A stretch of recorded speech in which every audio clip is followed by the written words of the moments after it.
بسم اللہ الرحمن الرحیم۔ ایک روز ایک شخص جب باہر سے اپنے گھر میں داخل ہوا تو دیکھتا ہے کہ اس کی بیوی زار و قطار رو رہی ہے۔ رونے کا جب سبب دریافت کیا تو بیوی کہنے لگی، ہمارے گھر کے پیڑ پر بیٹھنے والے پرندے بسا اوقات مجھے بلا حجاب اور بغیر پردے کے دیکھتے ہیں تو مجھے ڈر لگتا ہے کہ کہیں اس میں اللہ کی ناراضگی اور گناہ کا ارتکاب نہ ہوتا ہو، جس کا اگر مجھے ایک دن اللہ کے سامنے حساب دینا پڑ گیا تو میں کیا جواب دوں گی۔ بس یہی سوچ کر اور اسی خوف سے میں رو رہی ہوں۔ بظاہر انتہائی نیک اور دینی جذبات سے لبریز بیوی کا یہ جواب سن کر شوہر بہت خوش ہوا اور اس کی اس درجہ پاک دامنی، پاکیزگی اور جذبہ خدا ترسی کو دیکھتے ہوئے عالم بے خودی میں فوراً اس کا ماتھا چوما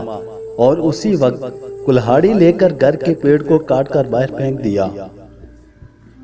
اسی واقعہ کے ایک ہی ہفتہ بعد ایک روز وہ شوہر اپنے کام سے جلدی فارغ ہو کر اپنے نارمل وقت سے کچھ پہلے ہی گھر آ گیا تو کیا دیکھتا ہے کہ اس کی وہی پارسا بیوی اپنے عاشق کی باہوں میں لپٹی ہوئی سو رہی ہے۔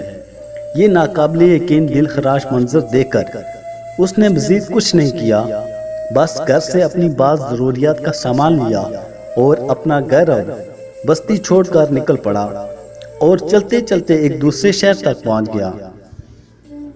جو بادشاہ وقت کا اپنا شہر تھا۔ وہاں دیکھا کہ امیر شہر کے محل کے ارد گرد کافی لوگ جمع ہیں۔ یہ منظر دیکھ کر جب اس نے اس بھیڑ کا سبب پوچھا تو لوگوں نے بتایا کہ بادشاہ سلامت کی تجوری چوری ہو گئی ہے۔ اسی دوران اس بھیڑ سے ایک ایسے شخص کا گزر ہوا جو پورے پیر کے بجائے صرف اپنی انگلیوں کے اطراف کے بل بہت سنبھل کر اور بچا کر انتہائی احتیاط سے چل رہا تھا۔ اس آدمی نے جب اس شخص کے لیے پوچھا کہ یہ سب کون ہیں تو لوگوں نے بتایا کہ اس شہر کے دینی گروہ مذہبی پیشہ اور شیخ صاحب ہیں جو اپنی انگلیوں کے بل محض اس لیے چلتے ہیں تاکہ ان کے پاؤں کے نیچے کوئی چیونٹی آ کر کہیں دب نہ جائے اور اس کی موت ہو جائے اور اس طرح وہ ناحق قتل نفس کے عظیم گناہ کے مرتکب نہ ٹھہر جائیں۔ شیخ صاحب کے متعلق لوگوں کا یہ جواب سن کر اس آدمی نے فوراً اور برجستہ کہا، اللہ کی قسم مجھے بادشاہ کے خزانے اور تجوری کے چور کا پتہ حتمی مل گیا ہے، مجھے اسی وقت بادشاہ کے پاس لے چلو۔ بادشاہ کے پاس پہنچ کر ابتدائی حال چال کے بعد اس آدمی نے عرض کیا، بادشاہ سلامت، آپ کی تجوری کا چور کوئی اور نہیں بلکہ آپ کے اس شہر کے دینی گروہ اور مذہبی پیشوا شیخ صاحب ہی ہیں۔ یہ سن کر بادشاہ کو سخت حیرت و تعجب ہوا، جس پر وہ آدمی مزید یقین دہانی کراتے ہوئے کہنے لگا کہ اگر مجھے اس الزام میں جھوٹا پایا جائے تو میرا خون معاف، اور اگر اس الزام کے بدلے میری گردن بھی اڑا دی جائے تو میں اس کے لیے مکمل طور پر تیار ہوں۔ آخرکار بادشاہ نے اس کا اتنا پختہ جواب سن کر شیخ صاحب کو فوراً دربار میں حاضر کرنے کا حکم دیا۔ انہیں دربار میں لایا گیا۔ پوچھ تاچھ اور تحقیق کے بعد آخرکار شیخ صاحب نے اپنا جرم قبول کیا اور تجوری چوری کرنے کا اعتراف کر ہی لیا۔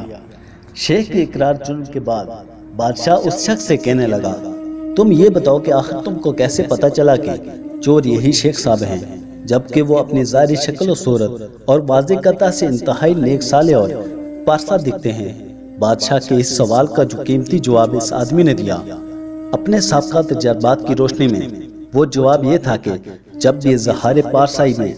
مبالغہ آرائی ہو رہی ہو اور جہاں بھی نیکی اور فضائل کے بیان میں حد سے زیادہ دکھاوا نظر آئے تو فوراً سمجھ لیں کہ وہاں ضرور کسی بڑے جرم اور گناہ کو چھپانے کی کوشش ہو رہی ہے۔ سچ ہے کہ صرف لباس پارسائی سے شرافت آ نہیں سکتی،